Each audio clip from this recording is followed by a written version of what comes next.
Bismillahirrahmanirrahim. Assalamualaikum warahmatullahi wabarakatuh. Jumpa lagi dengan channel Domba Bagus, channel kesayangan teman-teman Domba Bagus. Nah, kita masih di Garung Farm ini teman-teman, karena kita dijanjikan Mas Surya bercerita tentang apa itu namanya ya, skema bisnis di domba teman-teman.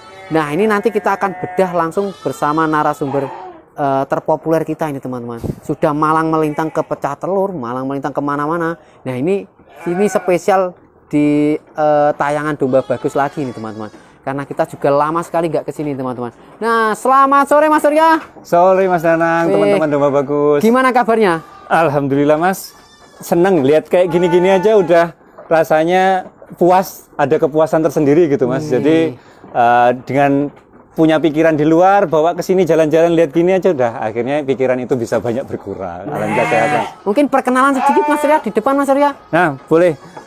Buat yang pasti banyak sih yang belum pernah ketemu atau belum pernah lihat saya. Perkenalkan, nama saya Surya. Saya dari peternakan ini, Garung Farm. Ini lokasinya ada di Blitar, Jawa Timur, tepatnya di lingkungan Combong, Kelurahan Garum, Kabupaten Blitar, Mas Danang. Oh, berarti dinamakan Garung Farm itu karena daerahnya, betul. putra daerah teman-teman. Putra daerah. Lahiran sini Mas Surya? Enggak juga. Enggak Surya. Tapi Mas Surya juga tetap karena menetapnya di sini, sudah ditakdirkan di sini, jadi dikasih nama Garung Farm untuk memberitahu bahwa di Blitar itu ada Garung Farm. Betul, Mas. Teman-teman. Ya. Ini adalah salah satu putra Garung Farm teman-teman. Nah Mas Surya, kalau ingin bercerita tentang apa itu namanya tadi? Skema bisnis peternakan. Itu dimulai dari mana? Monggo Mas Surya bercerita sendiri nih. Oke, Mas Danang. Jadi saya itu salah satu yang akhirnya berantakan di awal karena saya tidak menentukan skema peternakan apa yang mau saya jalani. Jadi akhirnya kayak di cerita saya sebelumnya bahwa 2022 itu hampir saya nyatakan tutup. Itu sebenarnya karena nggak jelasnya saya mau ternak yang skemanya yang mana. Jadi menurut saya ini sangat penting untuk diketahui ketika seseorang ingin berternak. Skema peternakan itu untuk domba setidaknya ada 4 jenis Mas, ada 4 skema. 4 jenis. Yang pertama itu ada breeding atau budidaya. Kedua ada fattening atau penggemukan. Yang ketiga ada milking atau diambil susunya. Yang keempat ada trading atau jual beli. Jadi ada 4 skema bisnis utama lah di dalam peternakan ini. Nah, waktu itu saya itu nggak jelas mau yang mana. Semuanya dijalani. Ya, breeding itu ada. Niat fattening itu juga ada yang di fatteningin. Terus ada yang niat jual beli. Tapi yang karena basicnya aja nggak jelas, yang ada itu malah berantakan, Mas Danang. Jadi breeding itu dan tiap masing-masing skema bisnis ini sebenarnya punya konsekuensi sendiri-sendiri, punya kelebihan dan kekurangannya sendiri-sendiri. Nah, bagi teman-teman yang mau mulai berternak, ada baiknya benar-benar mencari tahu skema bisnis ini mana yang cocok buat teman-teman. Misalnya yang breeding ini masalah pakan nggak terlalu jelimet dibanding yang lain. Paling sederhana itu breeding kalau untuk urusan pakan. Karena di pakan itu kita malah nggak boleh kegemukan kalau untuk breeding, karena akan mempengaruhi produktivitas. Jadi malah males kalau kegemukan. Terus pakan itu kita juga nggak harus detail banget.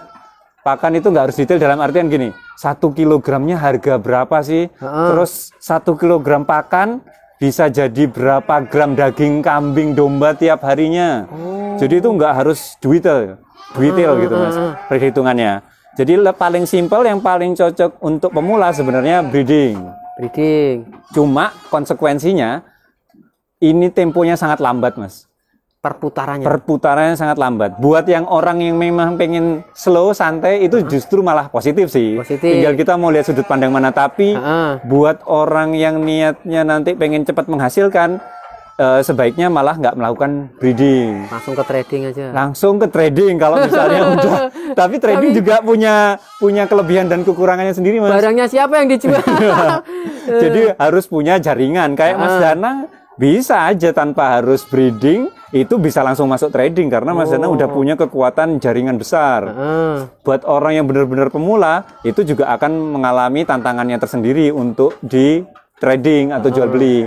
Tapi kelebihannya bisa menghasilkan cash flow cepat, bahkan nggak harus melihara. Bisa nih kita videoin, upload di sosial media atau di tempat-tempat grup-grup peternakan, meskipun itu bukan punyanya, itu bisa aja membantu peternak lokal yang masih belum melek digital misalnya. Tapi lagi-lagi harus punya jaringan yang kuat dulu. Cash flow tapi bisa cepat. Nah, untuk fattening, penggemukan, itu bisa 3 bulanan panen, 3 bulanan panen, 3 bulanan panen. Itu memang cash flow-nya bisa cepat, cuma pakan yang sempat saya sebutkan di breeding, itu butuh sangat detail. Kalau sampai salah perhitungan, salah milih hewan ternak bibitnya, itu yang ada malah nggak bisa gemuk. Misalnya kita belinya udah terlalu tua.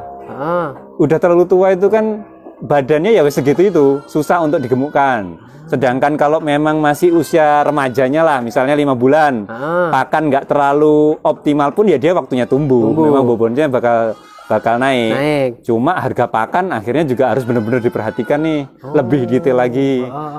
Milking itu menurut saya belum pernah pengalaman ya kalau di milking. Cuma saya sempat tanya-tanya sama orang yang udah senior di milking, itu pakan lebih sensitif lagi dibanding fattening atau penggemukan. Karena untuk menjaga kualitas susunya tadi. Iya, produktivitasnya, bahkan warna seragam pegawainya itu harus benar-benar diperhatikan, Mas. Kalau di milking itu? Di milking, karena saya dapat cerita pegawainya pakai baju itu biasanya gelap. Tapi suatu ketika ada tamu dari dinas, bajunya nih terang nih. Nah, ketika baju terang mereka banyak yang kaget. Setelah kaget itu besoknya produktivitas menurun. Jadi sesensitif itu kalau mau milking. Tapi positifnya dia cash flow bisa harian. Cash flow-nya ada harian. Nah, secara uang akhirnya bisa lancar. Cuma nggak disarankan untuk misalnya pemula yang benar-benar sendiri tanpa ada pendampingan senior atau kemitraan. Itu sangat tidak disarankan. Jadi akhirnya saya itu yang pernah saya jalanin, Mas, ya breeding, ya trading, ya fattening. Cuma milkingnya enggak ya? Milkingnya enggak. Yang bikin berantakan, saya pakai cara fattening buat breeding. Saya belajar breeding ke orang trading, jual beli. Akhirnya yang ada waktu itu anggap aja ini oknum lah, nggak semua peternak kayak gitu. Jadi ada oknum tradernya domba, itu udah Mas, nanti jangan khawatir, pakan dari saya. Jadi malah kita itu dieksploitasi. Saya belajar breeding, tapi sama orang trader, sama orang jual beli. Akhirnya kalau buat jual beli itu kan biasanya cuma tempat transit ya, Mas. Biasanya itu datang seberapa minggu itu udah keluar lagi, udah kosong, sehingga pakan itu mungkin nggak terlalu harus dihitung banget, karena yang penting di situ ada pakan, dan daripada repot nyari pakan, mending nyari pasar untuk trader. Sehingga kita harus jeli juga memilih guru ketika, atau pengen tempat belajar lah. Kalau pengen breeding, ya carinya ke breeding. Kalau memang trading, ya carinya sama trader yang senior. Jadi saya yang berantakan waktu itu, pengennya breeding, belajarnya ke trader. Tradernya juga pas itu nakal, nggak semua trader gitu sih. Cuma waktu itu saya lagi beruntung dapat trader yang nakal, akhirnya malah berantakan. Setelah menentukan visi bahwa pengen breeding, ya alhamdulillah satu persatu bisa ditata. Oh, pakannya harus seperti ini. Jadi itu sih yang harus diketahui sama calon peternak atau peternak pemula, sebenarnya mau ambil yang mana nih, dan masing-masing itu punya konsekuensinya, masing-masing punya kelebihan dan kekurangannya. Jadi benar-benar harus diperhatikan, dipertimbangkan sebelum mulai berternak. Nah, luar biasa. Nah, terus kenapa Mas Surya tiba-tiba kok langsung memilih untuk yang breeding ini? Kenapa ini? Nah, setelah nyoba 3 tadi ya di luar milking, setelah nyoba 3 ini, saya itu kok lebih seneng ini, Mas. Jadi pernah main ke tempat pedagang, yang ini pedagang sih. Memang waktu itu full, kandangnya full. Tapi di situ itu semuanya induan. Cempe itu cuma ada 1, 2 gitu toh, di antara yang lainnya. Ya. Menurut saya itu suara apa ya? Suara cempe yang cempreng itu menurut saya merdu sih. Jadi Itu malah saya kok kayaknya kesepian ya kalau ini saya jatuhnya cuma trading aja. Jadi saya milih breeding itu saya senang lihat cempe-cempe ini tumbuh. Terus selain itu breeding itu adalah induknya peternakan, Mas. Jadi kalau semuanya trading atau penggemukan aja nanti yang ternak siapa? Jadi akhirnya saya milih untuk ambil jalur breeding. Tapi memang alhamdulillah kami punya modal yang cukup karena breeding butuh waktu lama, pakan lahan alhamdulillah ada sendiri. Di lingkungan kami petani jagung sangat mudah ditemui. Jadi memang faktor lingkungan juga perlu jadi perhatian. Untuk memulai mau ternak yang jenis skema yang mana nih. Gitu Mas. Nanti bisa lah kalau mau diskusi-diskusi sama kami. Setelah memilih breeding ini Mas kan, kan dulunya Mas Surya itu di bank itu tinggal duduk-duduk mungkin mengerjakan di depan laptop ya kan. Sekarang dengan gaji yang tetap. Nah di domba ini kan juga pasti gajinya nggak tetap dong. Betul. Gajinya nggak mungkin 10 juta terus nggak mungkin kadang ya 2 juta, kadang kadang besoknya lagi pas kurban misalnya dapat banyak gitu kan. Mas. Nah itu apa Mas Surya yang bikin enak ini, nyaman di ternak ini gitu? Jadi saya harus ngomong juga bahwa was-was itu tetap ada Mas. Saya nggak kebal terhadap was-was. Jadi pernah satu ketika itu nggak bisa tidur Mas. Karena mikirin masalah masa depan. Jadi waktu itu tuh saya semalaman nggak bisa tidur mikirin besok seperti apa gitu ya. Kalau besok mungkin masih wajar ya. Ini saya mikirinnya itu, wah anak saya nanti kuliahnya itu biayanya ada nggak ya? Padahal waktu itu ya Mas, anak saya TK aja belum. Jadi semalaman itu galau, nggak jelas. Terus alhamdulillah memang saya ditemukan sama orang banyak ditemuin sama banyak orang bijak lah Mas. Yang ngasih tahu ke saya bahwa Sur, penyakit itu banyaknya itu datang dari pikiran. Ini teman-teman. Jadi mungkin 80% penyakit itu datangnya dari pikiran. Sehingga kenapa penyakit itu bisa merasuk ke pikiran? Karena ada hormon. Ketika kita stres, otomatis hormon stres keluar, imun kita turun. Nah, dia lebih lanjut lagi menjelaskan bahwa kenapa sih kita punya penyakit dari pikiran ini? Biasanya ini adalah karena kita memikirkan masa lalu dan masa depan. Kita nggak hidup pada saat ini. Masa lalu itu udah nggak mungkin diubah Mas. Jadi percuma mau dipikirin kayak apa, itu sia-sia. Ya. Sedangkan masa depan itu ranahnya Tuhan. Ketika itu ranah Tuhan, manusia mau nyoba ngurusi juga, pasti hancur. Badannya pasti hancur, otaknya, pemikirannya pasti berantakan. Sehingga wajar ketika kita rusak karena memikirkan masa depan yang nggak jelas, yang bukan dalam kontrol kita, yang itu tugasnya Tuhan, mau coba-coba kita atur juga. Pasti berantakan. Kalau di Kediri itu sekarang, wah biarkan Mas Dito aja yang noto. Dito noto. Ditoto ya itu.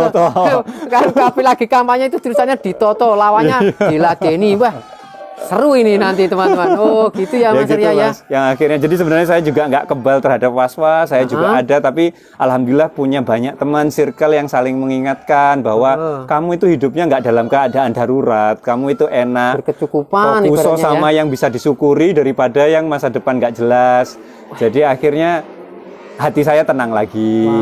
Sempat tergoda trading, ada tim Garum Farm itu yang ngomong, Mas, sampai bulan depan apa nggak bisa makan kalau kita nggak breeding? Alhamdulillah nggak sih Pak. Iya nggak usah bingung, wis toh fokus sama niat awal. Sampai juga masih ada. Itu saya banyak teman-teman yang bisa saling mengingatkan satu sama lain. Itu saya beruntungnya di sini Mas. Ya itu. Waktu nggak bisa tidur itu bantalnya nggak dibilangin tuh Mas.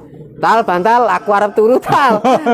Iki aja ganggu aku, tenangno aku, engko lek wis tangi apa wis awakku wis fit, tangekno neh, gak sampean ngono Mas. Coba dulu udah kenal Mas.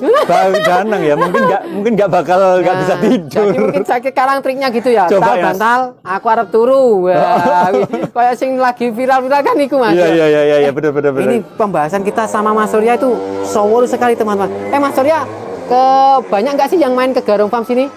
Alhamdulillah banyak Mas, dan malah memang kami itu targetnya itu diskusi, bukan transaksi. Oh. Jadi saya itu terinspirasi sama temen di Jogja.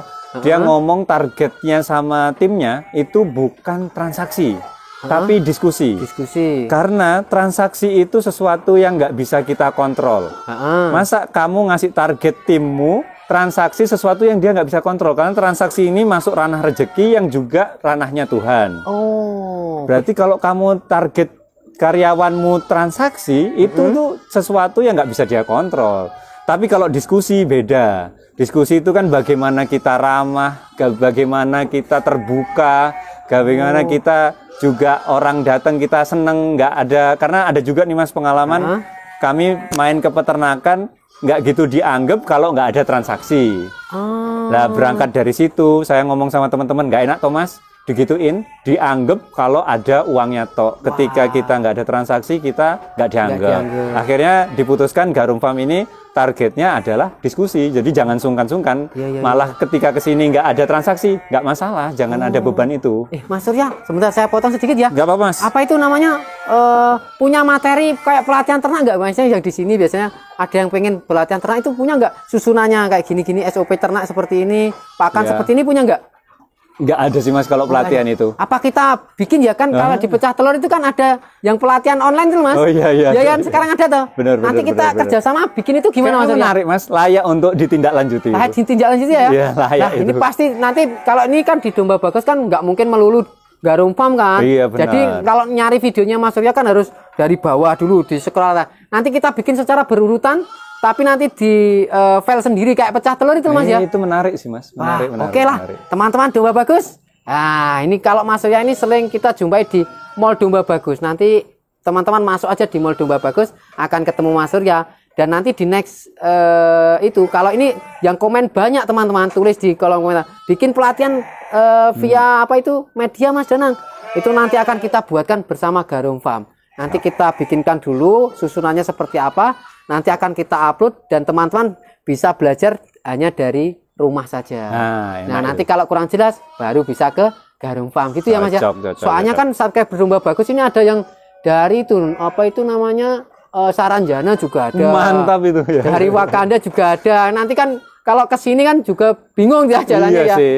Nah nanti biar enak gitu ya Mas ya. Bisa dari rumah aja, dari Wakanda langsung belajar. Nah oke Mas Surya, saya terima kasih ya. Sama-sama. Urus sekali kalau ngobrol sama Mas Surya teman-teman. Nggak apa dirasa ini sudah 17 menit. Kita harus mengakhiri dulu ini. Terima kasih sekali lagi Mas Surya ya. Sama-sama Mas Danang. Oke bagi teman-teman Domba Bagus tulis di kolom komentar apa aja yang mau ditanyakan, tulis aja. Nanti akan kita buatkan video. Dan bagi teman-teman Domba Bagus yang baru saja ketemu channel Domba Bagus, silahkan subscribe sekarang juga karena subscribe itu gratis.